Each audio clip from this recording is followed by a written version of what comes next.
The bridge of the Valkyrie's wrath hummed with dying circuits and static. Blackened panels sparked in protest as Commander Iris Vance leaned over the central console, sweat glinting off her brow. Her right eye, replaced with an old Terran combat lens, glowed faint red as it processed incoming data faster than any standard HUD. The display flickered with heat signatures, enemy movement, fleet trajectories. "You hear that?" she muttered, flicking ash from her cigarette. "That's the sound of a trillion-credit empire losing sleep." Lieutenant Cove didn't laugh. He stared at the projection overhead, a stark representation of Earth's orbital position surrounded by hundreds of incoming Zarth vessels. Unblinking. Precise. Inevitable. "They outnumber us 20 to 1, he said. "They've calculated a 99% chance of victory." Iris exhaled, slow and deliberate, then turned toward him with the kind of grin you only earn by surviving planetary glassings. "Then I guess they're doomed." A soft beat punctuated her words. "Transmission request, High Strategos Skarn." She accepted with a tap. The alien filled the screen, a serpentine hybrid of synthetic alloy and pale, glistening flesh. He had no eyes, only a polished metal mask that reflected the bridge around Iris. "Human," Skarn said, voice a controlled monotone. "The Dominion offers your species one final mercy. Surrender and you will be preserved, studied, before extinction." Iris raised her brows. "You're offering me a museum exhibit?" Skarn tilted his head. "Your forces are fragmented. Your weapons obsolete. Your psychology, chaotic. Statistically, your chance of prevailing is 1%. This is not a threat. It is truth." She took a long drag from her cigarette. The silence dragged. Her crew shifted nervously. "Truth," she echoed. "You've got the wrong species for that, Strategos. Humans don't believe in your kind of truth. We rewrite it." Without another word, she terminated the feed and spun around. "Cove, fire sequence Hydra Prime. Full burn. Now." "Ma'am?" He hesitated. "We haven't tested." That wasn't a suggestion. He nodded and ran the sequence. Somewhere in the silence between commands and explosions, the vacuum beyond the hole lit up. 6 stealth mines detonated across the outer edge of the Orion Veil. They didn't hit any ships directly. That wasn't the point. It was the data corruption. Iris watched as the Zarth fleet's formations began drifting, their synchronized movement disrupted by hundreds of microbursts feeding falsified signals into their shared neural net. It wouldn't last. A minute, maybe 2. But it was enough. Move the raft to Vector Theta 9. Deploy the ghost drones. One by one, battered black pods peeled off the hull, dropping into the void like ink drips in water. Cloaked. Silent. Deadly. Cove squinted. "You're really going to try Operation Laughing Hydra? Against them?" She smiled again, no mirth in it. "I already have." 2 hours earlier, in a derelict mining facility on Titan's dark side, Iris had stood in the cold shadows beside a rusted hull with a prisoner kneeling in front of her. The Zarth lieutenant, barely functional, had a cracked cranial plate and stuttered between words. "We do not understand," he said, voice glitching. "Why sacrifice logic for unpredictability?" Iris crouched down beside him, lowering her voice. "Because logic is a ladder. You climb it, you fall when it breaks. But chaos?" She leaned in, eyes narrow. "Chaos is the storm. And we're the storm chasers." He processed the words for 6 long seconds before going dark, his core corrupted by the virus she planted during his interrogation. Not a virus that destroyed, but one that mirrored. Every reaction he had, every human behavior he observed, fed into Zartha's larger prediction network. She let him go. On purpose. Now, that virus pulsed through Zarth command like a heartbeat that didn't belong. On the Wrath's bridge, alarms flared again. "They've deployed a counter-swarm," Cove reported. 15 carriers, 2 command ships. "Fast." "Good," Iris said. That means they're nervous. Redirect them to the debris field. Passive lure, frequency modulation. She turned to the comms officer. Any word from the Bastion? They're holding. Just barely. They won't last another hour. They don't have to. She leaned forward, her tone suddenly sharper. Skarn wants logic. He wants clean war. We're not giving him that. We're giving him nightmares. In a sealed compartment below deck, Iris's hand hovered over a final switch. She glanced at the old photo duct-taped to the console, her sister, Maria, grinning in a farm field before the colony burned. You'd laugh if you saw me now, Iris whispered. Then she flipped the switch. A deep hum began to vibrate through the ship, barely audible, but familiar. Old Earth tech. Graviton distortion mixed with war-era signal disruption. Not banned. Forgotten. The ship shuddered as a pulse erupted outward. Not a weapon. Not a flare. A message. One line, broadcast across Dominion space on every known frequency. You calculated wrong. In his flagship, Skarn stared at the anomaly. The signal didn't make sense. The message wasn't encoded. It was raw. Emotional. Reckless. And yet, it worked. His systems recalculated threat vectors, confidence dropped to 96%, then 87%, then stalled entirely. Every attempt to model human behavior returned incomplete, recursive outputs. They weren't just resisting. They were rewriting the rules of the engagement. This cannot be, he said quietly. But it was. Back aboard the Wrath, Iris finally slumped into her command chair, every muscle heavy with the weight of 10 decisions still unfinished. Her crew looked to her, tired, frightened, but steady. We won't win this war in numbers, she said. We win it in doubt. One crack at a time. She stared into the void beyond the viewport, where the stars were no longer distant, they were watching. 1%? That's all I need. The Dominion's war room aboard the XNS Venerans pulsed with quiet efficiency. Data streamed across transparent interfaces, fleet trajectories, strike probabilities, anomaly logs. Dozens of strategists, each half-machine and bred for computation, moved like clockwork. Only one stood still. High Strategos Skarn watched the simulation fail for the 6th time. His command net blinked an unsettling message. Human behavior tree, corrupted. Outcome, indeterminate. His facial plates twitched. Recompile the behavior model. It's not a code issue, said sub-strategist Threll. It's a logic collapse. Every time we patch a scenario, the humans introduce a deviation we didn't model. Skarn's claws tapped against the armrest, metallic, rhythmic. Unacceptable. Another display flashed, new data from the Outer Rim. Zarth patrol fleets rerouted after a Dominion archive broadcast was intercepted and twisted into a human rally cry. They thought we were extinct. Now we hunt in packs. Disinformation. Psychological contamination. Mimetic warfare. Skarn clenched his jaw. Tell me about this Iris Vance, he said. She's not a typical war asset, Threll replied. Low-rank upbringing. Post-collapse orphan. No formal diplomacy training. However. Skarn raised a hand. However. She weaponizes unpredictability.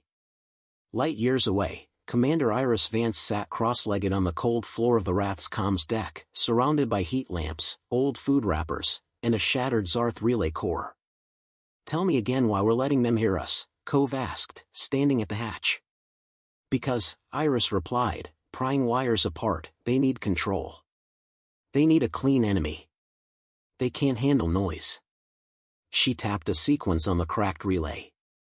The Wrath began broadcasting a dozen human voices at once, war chants, children laughing, a grandmother reciting poetry. Random. Out of context. Untraceable. It's not tactical, Cove said. It's madness. Exactly. At the edge of the Vega corridor, a Zarth outpost vanished in a single flash.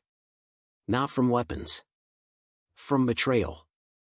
Vassal species once loyal to the Dominion were defecting, confused by Iris's manipulated transmissions that made it sound like Zarth planned to cleanse allies next. The Wrath's cyber unit, barely 4 people and an obsolete AI, had rewritten Dominion commands into falsified attack plans and slipped them through abandoned channels. It wasn't elegant, but it didn't need to be. "Commander," came the call from engineering, "we've got heat signatures near the Bastion Belt. Looks like Zarth is hunting our decoys now." Iris stood. Time to bait the trap. Hours later, deep in the remains of the Bastion Belt, Iris's team crouched in a hollowed asteroid. Their ship, empty, engine burning on a loop, floated like a wounded animal. Cove adjusted his goggles. "You sure they'll bite?" Iris checked the detonator. "They need a win. We're going to make them desperate enough to take the bait, then remind them why that's the worst emotion to feel in war." Sure enough, Zarth fighters arrived. Too fast. Too confident. The asteroid's false shell dropped, revealing hidden coil lances and grav piercers. The Wrath's drones engaged on a time delay, striking once the first wave passed, aiming not to kill, but to cripple navigation. Inside the asteroid, Iris watched their command net go dark. One blast ruptured their main console. Her lips curled. "Pull the backup data spike. We're not staying here." 20 minutes later, bruised and breathless, they returned to the Wrath. The ship's AI, Vera, flickered to life. "Welcome back. Hostiles disabled. 73% confidence Dominion will interpret losses as fleet sabotage." "Good girl," Iris whispered, patting the console. She made her way to the observation deck. Below, the stars glittered cold and indifferent. She let herself breathe, for a second. "I had a sister," she said, voice quiet. Cove stood behind her, silent. "She was 12 when they came. Burned our crops. Tested their sterilization gas on her. They didn't even look twice." Cove swallowed. "You don't have to keep carrying that." "I do," she replied. "It keeps the equation balanced." Back in Dominion space, Skarn called an emergency recalibration summit. Strategists lined the chamber, half organic, half machine, fully confident. Every projection suggests humans should be collapsing. Starved. Fractured. Uncoordinated, one said. "But they aren't," Skarn snapped. "Because we underestimated one variable." He projected an image of Iris on the central dome, dirty uniform, cigarette in hand, standing atop a destroyed mech in the Vega ruins. The human variable is not resource-based. It is narrative-based. They're writing their own myth mid-battle. They are not fighting for conquest. They are fighting to never be forgotten. One strategist hesitated. "So what's your solution?" Skarn turned to him. "I remove her from the equation." That night, aboard the Wrath, Iris reviewed intercepted enemy traffic.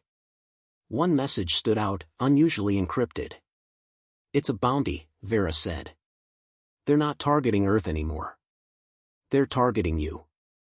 Iris leaned back, strangely calm. "Good," she said. "Now it's personal." The ship's engines began warming. A red dot blinked on the star map, Dominion capital space. Cove raised an eyebrow. "You're not thinking of." "Oh, I'm not thinking. I'm acting." She marked a jump point. Time to show them what a 1% chance actually looks like. The jump tore space in half. One moment, the Wrath hummed in deep silence. The next, it screamed. Iris Vance gritted her teeth as the ship's frame convulsed. The old Terran jump drive wasn't built for this kind of maneuver, certainly not this deep into Dominion-controlled space. But she wasn't looking for safe. She was looking for Skarn. Vera's voice crackled through static. "Re-entry complete. We are now orbiting within the ecliptic cloak of Zarth Prime. No detection yet. Cloak holding." Iris stood, bones stiff. Her fingers brushed the sidearm on her hip, not protocol, not regulation. A relic. A gift from her mother. Iron. Earthforged. Are the war pods in position? She asked. Cove responded from the secondary deck. Affirmative. 5 launched. Each carrying reverse-engineered Dominion cores wrapped in a gravitational shell. Just like you designed. Iris smirked. Let's teach their gods how to bleed. Below them, Zarth Prime stretched like a synthetic jewel, angular, cold, flawless. Floating spires rotated around the planetary core, tethered by gravity links and data conduits. There were no parks, no monuments. Just order. Just symmetry. It wasn't a planet. It was a machine that thought it was divine. Iris hated it. She tapped into the command channel. Vera, patch me through to their public net. You want to talk to Skarn? No. I want to talk to his entire species. Across every Zarth vessel, station, and listening node, a human face appeared, tired, scarred, but calm. I'm Iris Vance, she said. You probably don't know what that means. But you will. Behind her, Vera looped footage, a Dominion dreadnought exploding in the Vega corridor. Soldiers surrendering. Vassal worlds waving human banners. Your leaders calculated our extinction. Said it was mathematical. Absolute. A done deal. But here's the truth, your numbers mean nothing to us. Because you forgot the variable. She leaned closer. We don't die for order. We don't kill for conquest. We fight because we remember. And we're very hard to forget. She cut the feed. Deploy pods. 5 pods dropped into Zarth Prime's orbit, undetected. Each carried a payload not designed to explode, but to invert. Built from captured Dominion tech, modified with ancient Terran tricks, they generated gravitational inversion fields within Zartha's fleet command structure. Within seconds, space twisted. Dozens of ships lost formation. Mid-range carriers clipped each other and spun into decay spirals. The sky above Zarth flickered with unintended energy discharges. Back on the Wrath, Cove gaped at the readouts. We've triggered a cascade. Their whole fleet command's gone blind. They're still superior, Iris said. Still faster. Still stronger. But now. She looked out the viewport. Now they're guessing. In the heart of Zarth Prime, High Strategos Skarn stormed into the control chamber. Displays spun, values collapsed, predictive models overloaded. None of it made sense. Where is she? He growled. She's broadcasting from high orbit, an officer replied. Just outside our planetary net. We've lost visual on our defense line. Skarn narrowed his eyes. Send the Obsidian Guard. Personally. I will lead. Minutes later, the Wrath was surrounded. 6 Dominion elite ships formed a hexagonal lock, energy nets pulsing in unison.